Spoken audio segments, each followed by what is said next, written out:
All right.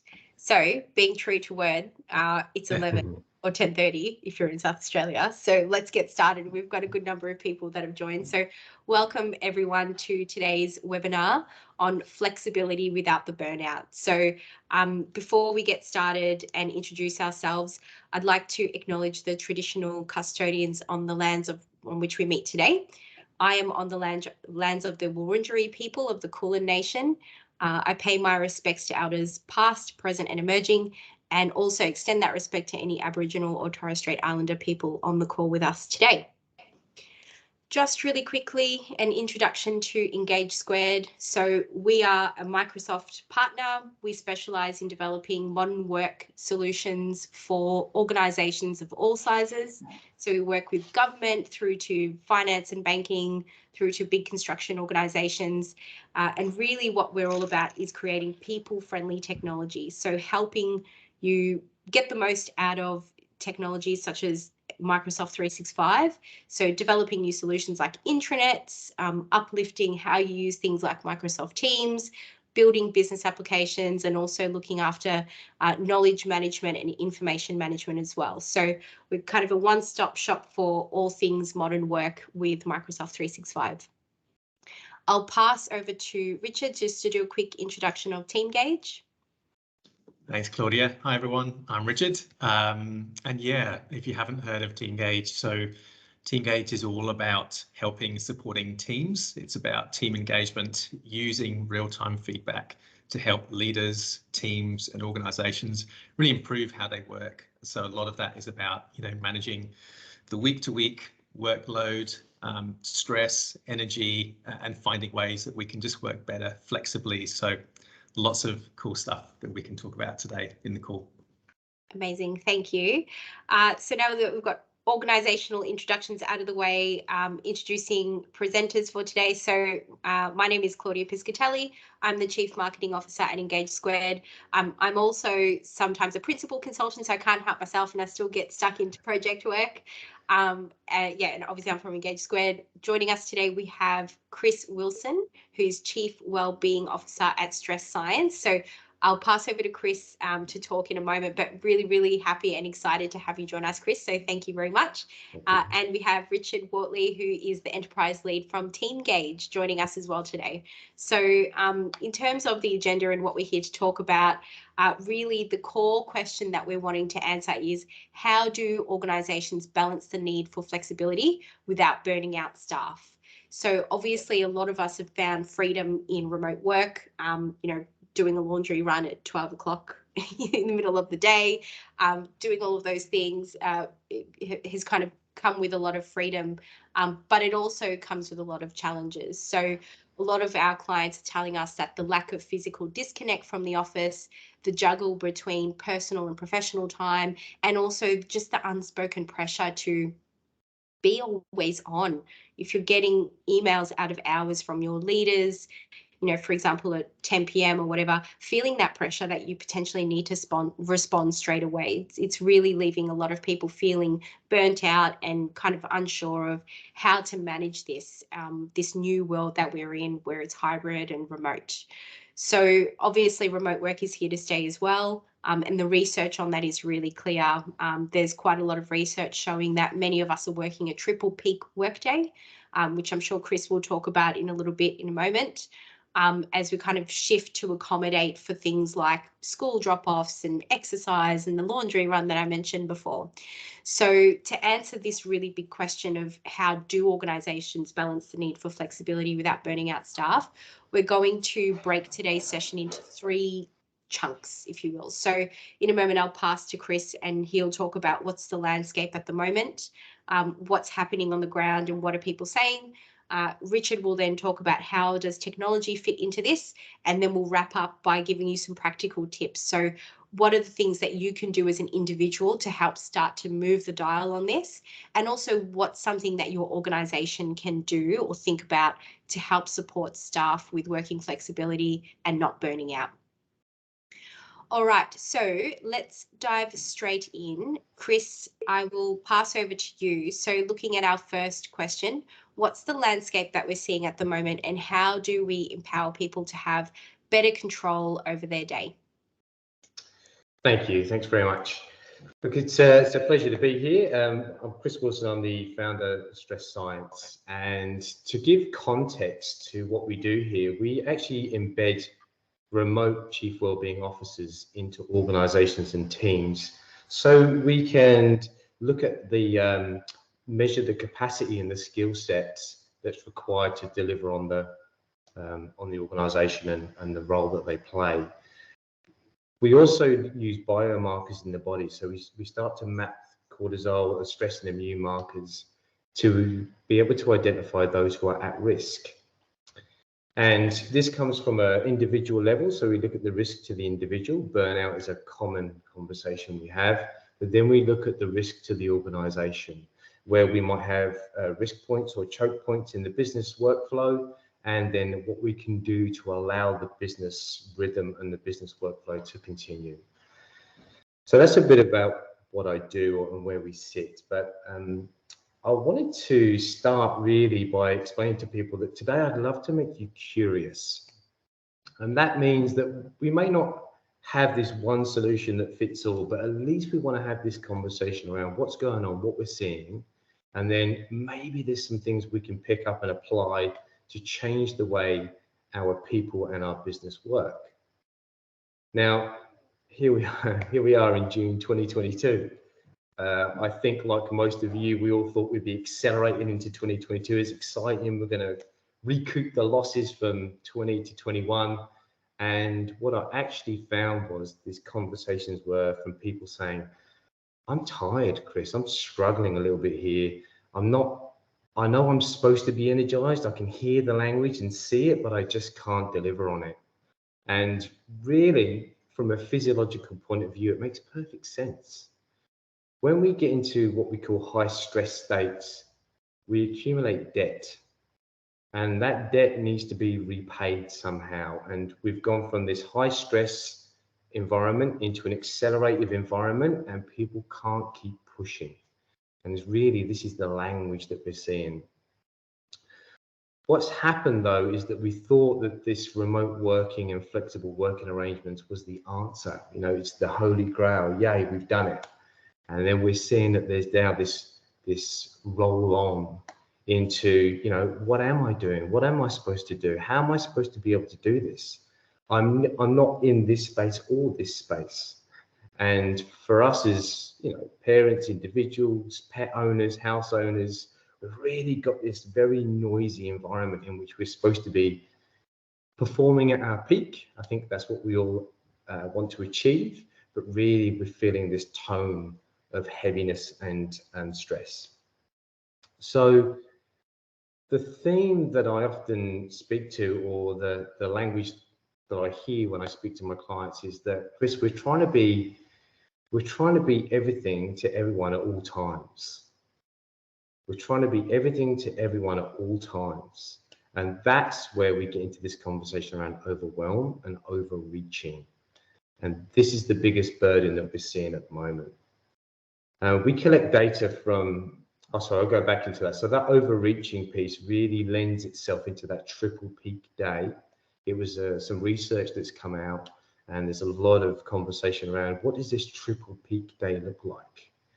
The conventional, you know, you close the door at home, you get in the car, you've got this beautiful transition time. You might make some calls, you might listen to some music, wind the windows down. Isn't it fantastic?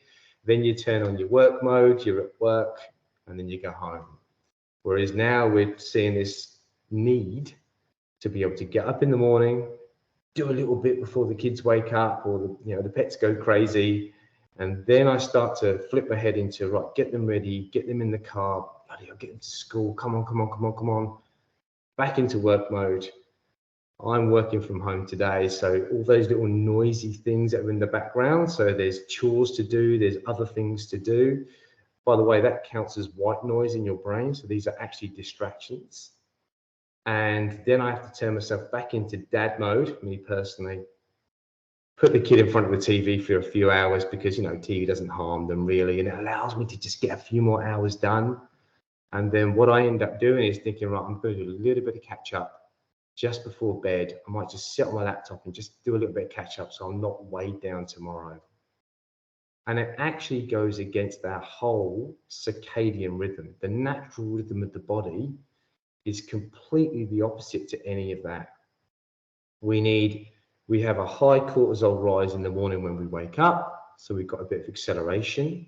By the time we get to lunchtime, our physiology is really starting to change our energy pathways.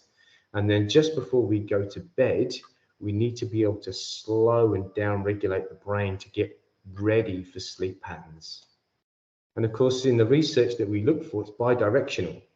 So if I have poor quality of sleep, and I'll clarify that, it's not how long you've been in bed or when you think you go to sleep versus when the alarm goes off. It's also the quality of sleep that counts. Poor quality of sleep impacts your day, your ability to perform, to your executive function, your emotional regulation, and then a poor day equals poor night. And then we have this everlasting circle of keep pushing without down regulation. It's really difficult, folks, because we've got this contrast between what our body requires versus what the demands are for our business, our people, and our world.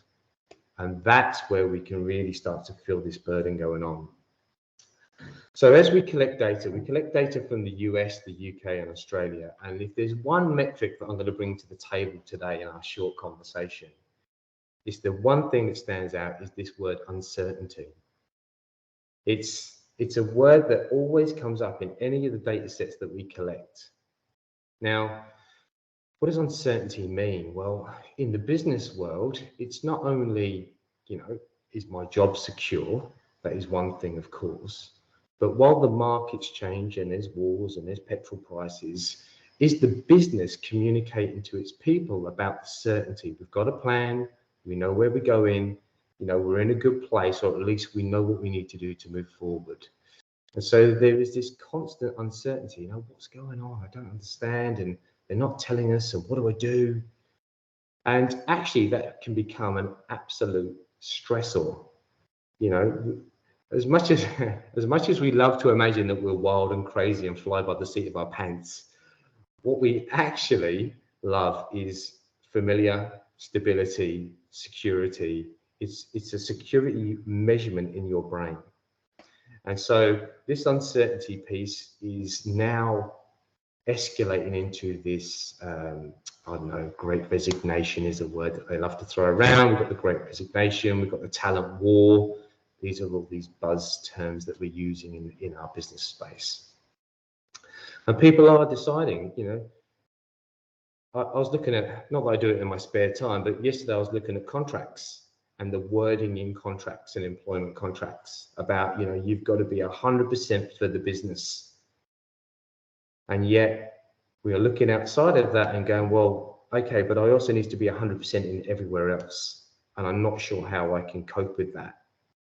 And so when it comes to the certainty piece and the signals, the safety signals, when we work from home or when we're not in the workplace, think about all the signals that we're missing.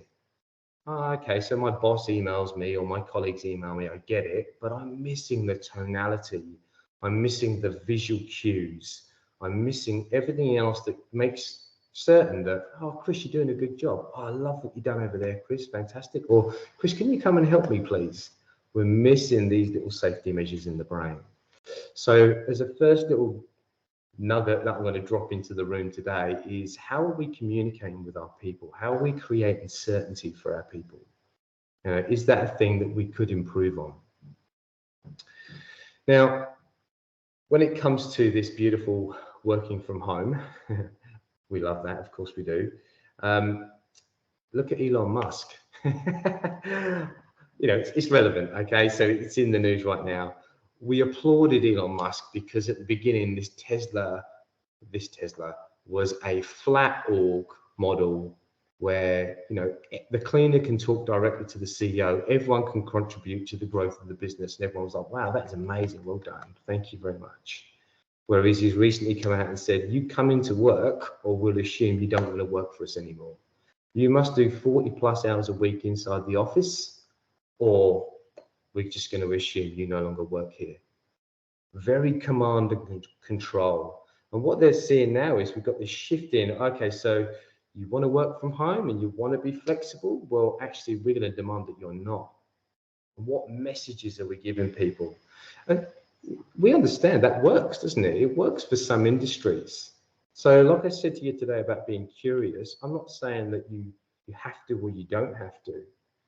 I understand that in this room right now, there's many different industries and business models, but I think that's just a really good example about how we're getting confused about what is the best practice here, what is the gold standard, and what should we be doing to look after our people. And when it comes to people, we know that our people are demanding, again, I'll use that word purposely, they're demanding that you look after their well-being. It's no longer a nice to have, or it's no longer about the kombucha and the ping pong and the jokes that we make about it. They're actually saying, well, if I'm going to work for you, then you need to make sure you're looking after me. And it's such a transition. It's almost a conflict of what we think we know, where we've got, you know, older generations looking back at the younger generations going, what are they doing? Who do they think they are? Whereas the younger generation looking at and going, we deserve this. Like, you've got to look after us. If I'm going to work for you, I could work for the competition, which is, you know, they're doing their talking with their legs. They could disappear cross over the road and give themselves a $30,000 pay rise. And they think that the culture and the experience is much better at the competition, but they soon realize it's not. So one thing we do know in the current landscape, if you want to be an employer of choice, if you want to attract amazing talent, it is about the well-being intelligence and about making sure that you're looking after your people, which is a fascinating shift for me in my space. So here's what we know. We are currently measuring our clients using technology, and we are using this technology such as, you know, Engage Squared and Team Gauge have got the technology that we now need to be able to gather this wellbeing intelligence.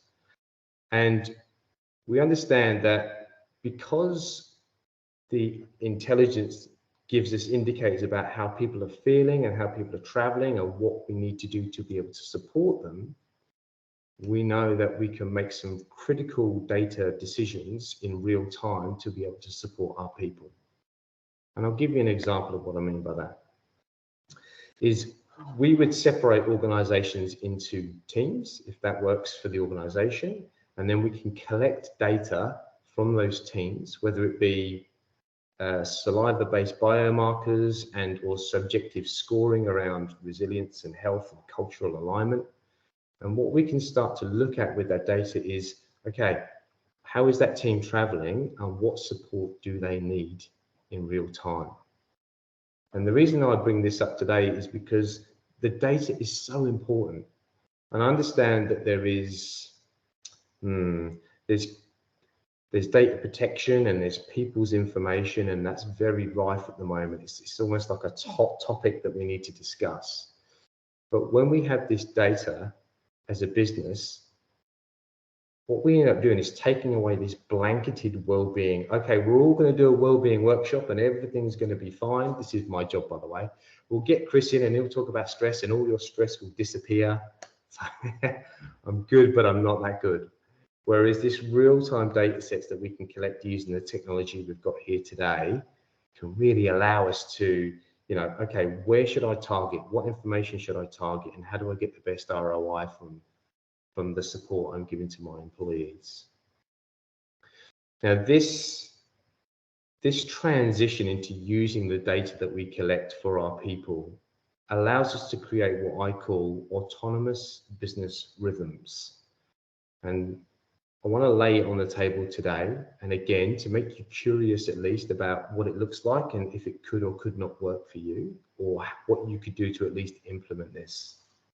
And autonomous business rhythms, I'm just checking my time here, plenty of time. Okay, so the autonomous business rhythms are ways in which we can allow our people to self-regulate.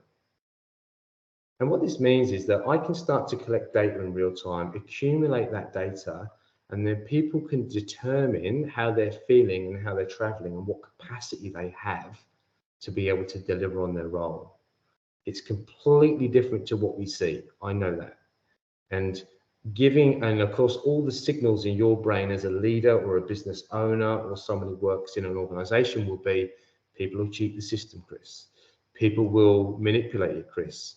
I'm already seeing people cancel on me because they've got COVID, they could potentially have COVID symptoms. We can see people really, playing this game. But here's the goal. Here's the beauty in the idea.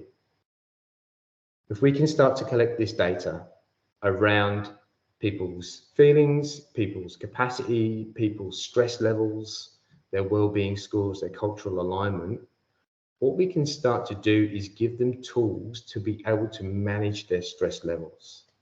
If I was to say a term like sustainable business performance, it is a way in which self-regulation allows us to flow along and people can pick up and put down the workloads as required. That's challenging for the brain, isn't it? So here's the idea, is that through self-regulation, through education and tools, I've got complete transparency over how my teams are flowing and running. I've also got a huge level of trust, which I think Richard may talk to later on, I'm not sure, but trust is such an essential part. Transparency and trust are two key elements to making this work. So if I'm going to paint a picture for you, I go into organizations, and currently I'm working with finance services, and we're looking at pre, during and post end of financial year data. And then we're creating this rhythm of 3+1.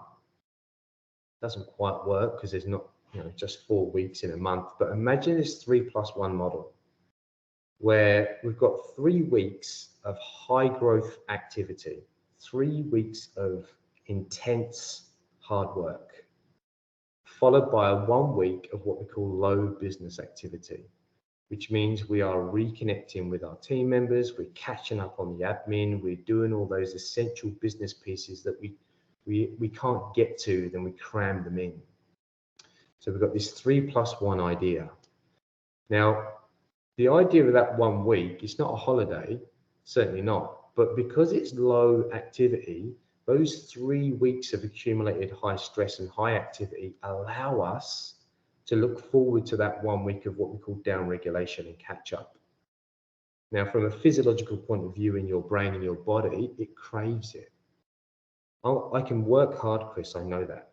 I can work hard and I can push hard, but I've got that little light at the end of the tunnel, that 1 week where I know I can catch my breath, slow down, reconnect with my team members, catch up on all the admin that weighs me down and becomes noisy in the background, and then I go again.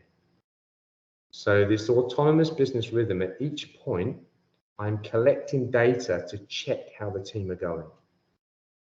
That's the self-regulation piece. What we find is once you've got this great self-regulation going on with your people, we actually tend to create co-regulation. And that is the members of those teams start to co-regulate each other. And that means that, okay, Chris is having a bad week, so there's someone in my team has to pick up the slack. And then what we end up doing is we end up supporting and building each other to be able to reach our targets. Now, if you want a really good example of this, if you've ever been fortunate enough to work around team sports or in the military where you've got units together, we all know that we're only as strong as our weakest link. And therefore, we tend to pick up and adapt and shift and support each other to meet the objectives. So we've got this self-regulation first. Can we use the wellness intelligence to be able to create this image for this individual? How am I going? How am I feeling? Then we look at co-regulation around these team environments. Okay, how's my team going? Do I need to pick up and put down? Finally, the goal is that we create something called organisational regulation, which is in short, it's a cultural shift to the way these business rhythms and patterns work. And what we end up doing is rather this command and control type about our people, we end up having this autonomous business rhythm about self-regulation and co-regulation. And it's a beautiful thing for us to be able to make sure that our business is growing, because that's the key thing. That's what we all want. And the team are coming along, and we don't get gaps in our, just a bit of insight in my work. What tends to happen is people don't go, oh, I'm a little bit burnt out right now. People tend to suffer, and then they leave. And then they'll say things like, it wasn't a very good place to work, and I didn't like the environment. And they give reasons why it wouldn't work for them. And that's the one thing we need to try and avoid, in my personal opinion, is make sure that people can go at their own rhythm, and you actually find that we get better growth within the organization. And let's be honest, sometimes I know why I'm having a bad week. Sometimes I don't. Sometimes I just wake up and I'm having a bad week. But I know that if my team's got my back, my business has got my back, and collectively together, the business can grow. There it is, folks. In short, there's I said I wanted to make you curious about whether this could or couldn't work. I'd love, in the chat, we can get some questions in there and have a good, conversation around it. And then at the end, I know that we've got some tools coming from your two amazing other presenters today. So what do we think? I'm going to pass it back to you, Claudia, if I can. Yeah, for sure. Absolutely. I took so many notes, Chris, that there's so much to unpack in what you just spoke about. So just to recap, I think, starting with white noise, all the things happening in your world that contributes to, even unconsciously, to your stress levels that, 100%. Think about work, and obviously work can be stressful enough, but then all of your family life and the personal things that come in, business uncertainty or business certainty, and even just communicating what's going on. The fact that we love familiarity. I have a background in behavioral science, and I might touch back on that actually in a moment when I come back to talk about top tips of things you can do as an individual. The signals that we're missing in the virtual space, I think that's massive. The tone that you miss in chat messages and in emails and so forth. Cultural alignment, having trust and transparency. Obviously, I think a lot of cultures have changed because of COVID and had to change because of COVID. The 3+1 model, I think that's a great one. Elite athletes, they have periods where, they're performing, and then they have rest, active recovery. And I think we need to embed some of that way of working, or that mindset, into how we work as an organization. Can I jump in there? Sorry. So my background is working with elite athletes. And so what we do, we have this periodized training program for athletes, and we know exactly when they're competing. We know exactly the technique skills that's required to be able to either place or win, and then we create this training program for them to accumulate gig gains, if you like. But every week I test and I check in with my athletes, because, okay, I've got this idea about where I think you should be, but how are you traveling? And then what we end up doing is I can regress the training load according to the data that I get, or I might find that my athlete's doing really well, and I could ask them to do more. Yeah. And so my original idea, and then I map and plan according to what feedback I'm getting from my athlete, is exactly what we're talking about today. Yep, absolutely. And then, the last point that I thought was really good is creating shared targets. And I guess that comes back to communication as well. So heaps to unpack. There's actually quite a few questions in the chat, Chris, that I'd love you to have a look at and answer. Richard, can I throw to you now? I'm curious to know, how does technology fit in with all of this and what we're talking about? Obviously, technology is playing a massive role in the working lives for a lot of people at the moment. So I'd love to hear your thoughts on that. Yeah, that was great, Chris. Yeah, thanks, Claudia. So much there. I think, like you said, Claudia, the thing I took away and I think about a lot. So we're very privileged, I suppose, at TeamGage in seeing what organisations are doing in this space and how they're using technology, and particularly from a feedback side of things, how they're creating visibility of their teams and their people. The bit that you said, Chris, was about that self-regulation. I think if there's one thing I think I would suggest to people is to look more into that, in how can you use technology to self-regulate yourselves. And just as you said, Chris, about teams, elite teams, checking in to know how you're going, I think technology can really support that in a big way from what we're seeing. So just a couple of examples. So a couple of senior leaders that I've worked with recently talk about the idea of using technology, Teamgage and things like that, to look at energy, look at a spark score. So, you know, before you have a conversation or a meeting together, you know, 1 to 5, where do you sit in your energy levels today? Just reflect on that before we get into the conversation, you know, and if everyone in the group is really flat, that leader says, yeah, I will change the conversation and how we tackle that. Where if everyone is really up, we will tackle that conversation in a much more kind of ambitious way. So using technology to, as I think you said, Claudia, look at those missing signals, fill in the gaps in those missing signals is really, really important. So in terms of self-regulation, I think visibility is one of the really important things. So things around energy, around workload management, around your, you know, clarity around what you're doing this week, this month. So using technology to look at that, but at a really kind of granular level, at a team level, is really, really powerful. The big principle, I think, that we've seen from a technology side around self-regulation is not just about collecting data and visibility, while that's important, but it's about how you use that. And what's on the screen here is something that we've observed in organisations in the last couple of years, is this concept of huddling.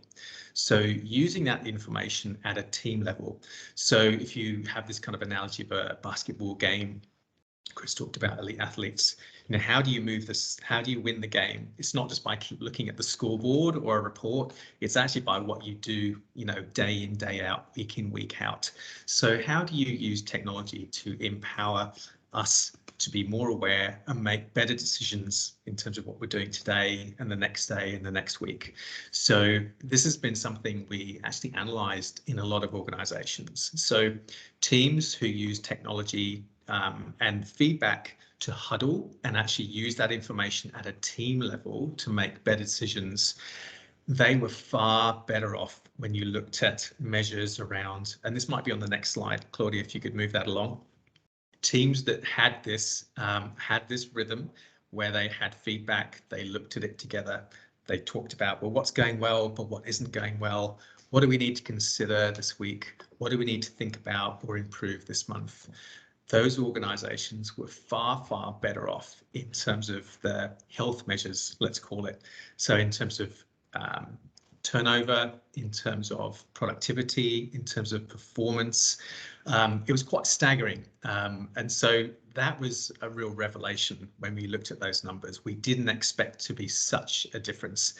And it's a really, really simple thing that all of us can actually do. So in the health space, we work with clinical teams, and they've embraced this in an amazing way. So they have a weekly huddle on a Friday morning, and they will look at their own kind of information and go, okay, this is what we need to think about on Monday, or this is the one thing that's bugging all of us right now.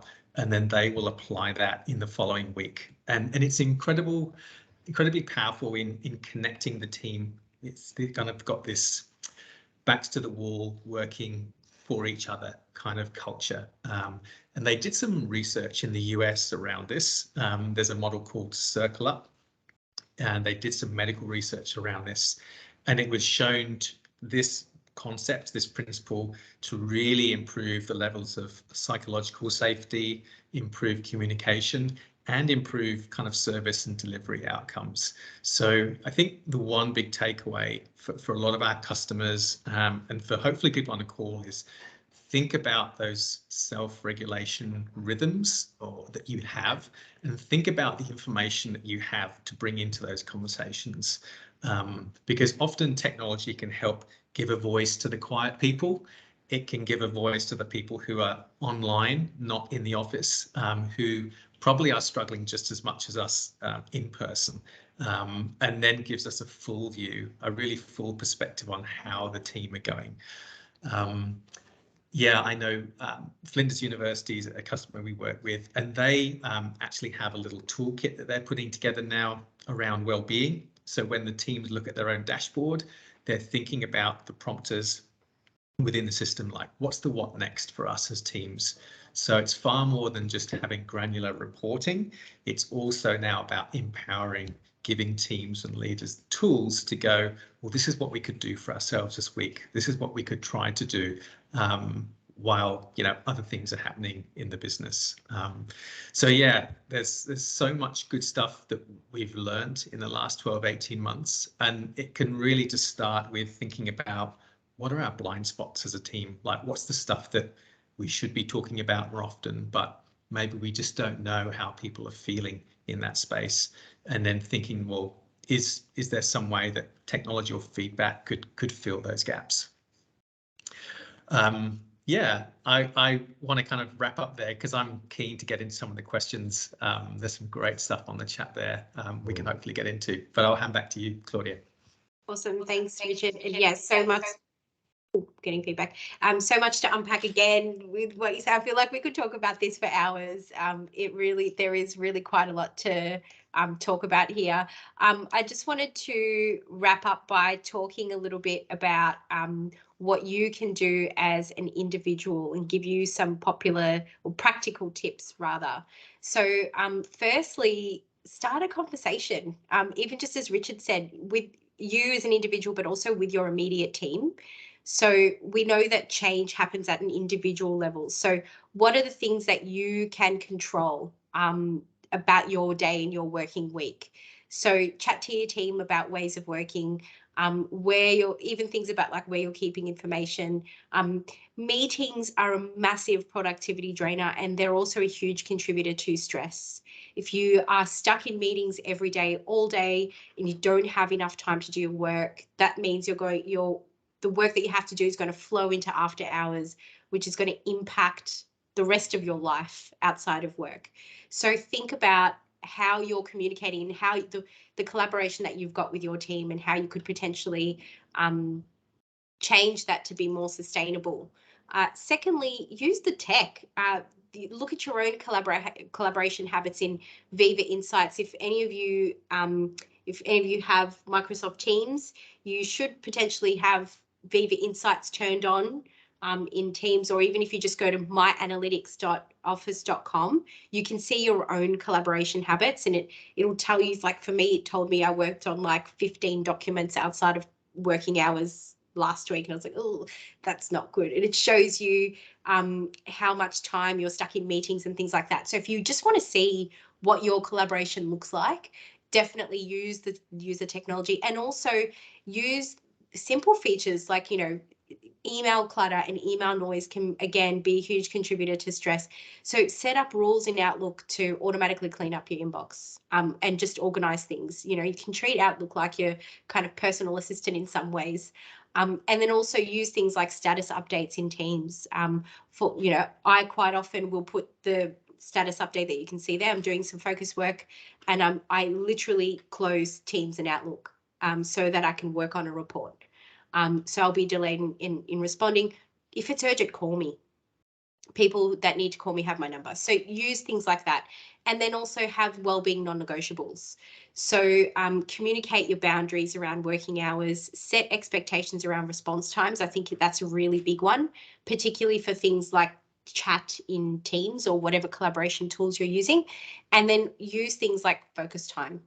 Make sure you schedule it and be deliberate about it. So you've got the well-being non-negotiables. For me, my new well-being non-negotiable, because I've had a bit of a crazy few weeks, is I'm stopping work at 5:30 and I'm going to just go outside and walk for half an hour. That's my well-being non-negotiable and something I do to bring more structure to my day. As an organisation, while change kind of happens at the individual level, it really is important that your organisation has the right things in place to help provide guidance to you. So coach leaders to walk the walk, communicate the risks of not changing. If your organization has high attrition, which means you've got lots of turnover and lots of people leaving, clearly that's a marker of people being burnt out. So really dive into that and make sure your leadership team are on board and kind of can understand the value of changing. Make it easy for people at an organizational level to adopt healthier working habits. So for example, nudge theory is a really good principle you can use, and there's even like really techie things that you can do to like infuse nudge theory into how people work. You can, for example, you can set a meeting policy to automatically reduce your meeting time across the organization by 5 or 10 minutes. I'm sure everyone on the call has had those days where it's, like you're back to back to back. And it's like, God, I need to go to the toilet, or, I need to stop and have a drink of water. Physically, you couldn't attend, 8, 9 meetings in a day when we were in the office, and yet that's the expectation when we're online. So try and see if you can infuse things like that just to make it easy for people. Give people rules like which to when guidance. It's again to what Chris spoke about earlier, that kind of unconscious stress that comes in because you don't even realize how frustrating it is that half of the people you're working with are using something like email to collaborate with you, the other half are expecting you to use Teams, the other half are using Jira or something. All of that contributes to your feeling and levels of stress. So be really deliberate about the type of guidance you give to people. And of course, invest in tools like TeamGauge and Viva Insights. There's a new module that Microsoft has just put out last week called Viva Goals, which is all about OKR setting, organizational key results. So to Chris's point around working towards shared targets, using things like Viva Goals is great for that. And then lastly, get your HR team to review the people and culture policies. So have you updated your policies around flexible working hours? What's your code of conduct in terms of expectations for being online, response times to emails and chat messages and so forth? So all of these things are considerations that your organization should be making to make it easier for you as an individual to adopt better working habits. They're my tips. I'm curious to know, Chris, Richard, do you have any other final tips that you'd like to share around things that people can do at an individual level or an organizational level? Do you want to go, Chris? Oh my God, so many. Okay. So I put in the chat something called asynchronous communication, and that is your physiology dictates when you're best focused and when you get your most productive work done. It's not necessarily when your energy is high. So when we try to get into these moments of focus or flow, if you like, and then all of a sudden you get this, oh, I need this now, Chris, and there's this disruption into what I'm trying to achieve. It's so frustrating. I've seen beautiful, amazing ways in which people can signal to their people when they don't want to be disturbed, or when only this type of communication can come in, or what information needs to be shared at certain times. And my real life example of that was working as a ops manager, where the sales team are over here and the operations team are over here in an open plan office, and ops have got their headphones on and bloody sales are ringing bells and chucking bits of paper at ops going, we need that yesterday, come on, we're trying to make commission. And it was just this whole disruption and nothing was getting done. So yeah, to your point, when being open and transparent about what can be communicated and when, it just allows you to get into a beautiful space and be productive. That's one. Love it. Richard, any final thoughts from you? I think the thing I reflect on is so many of us are working in teams, but we're not working as teams. And I think the big point there is, use any rhythms that you already have and try and build on those to kind of be more a collective, cohesive group. Think about where your kind of blind spots are. Asking the right questions about, what can we do for one another this week? And that often means be really intentional with your feedback. Like, ask for specific feedback in stuff that you can do something about, that you can action as a team, hopefully.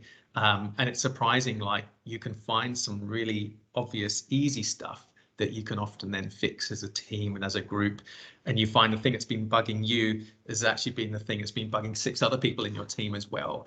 I remember we had one conversation in our team about responding to out of hours messages and requests from clients. And someone put that comment in, it created a discussion. And then afterwards, I think there were 4 people all like had a sense of relief, and they're like, I was thinking that as well. Like, I'm so glad that we actually brought that up and we talked about that. And I think that had a lasting effect for half of the team, knowing that expectations were so much clearer around that stuff. And that's that concept of self-regulation and having and using the moments, those huddles together to address that small stuff. So yeah, be really intentional about feedback. That would probably be my big takeaway. I love it. Hopefully you all got something out of today's conversation. There's lots of, I learned heaps, there's lots of good nuggets to go back with. We're right on time, 11:45. If anybody wants to keep the conversation going, please connect with us on LinkedIn. More than happy to have a chat. There's also, for anyone who's interested, if your organisation would like to learn more about how you can improve employee experience and wellbeing, get in touch. There are some Microsoft funded workshops, so you can meet with us for free for like a 2 to 3 day really in-depth workshop. So go to engagesq.com/Viva to learn more about that, or feel free to get in touch with me directly on LinkedIn and we can have a conversation. But thank you so much, Chris and Richard. Super interesting conversation. We'll be hanging around for the next 5-10 minutes if anyone wants to stay on. More than happy to answer more questions in the chat. But if not, I hope you all find well-being and balance in your day. And thank you for joining. Thank you. Deal.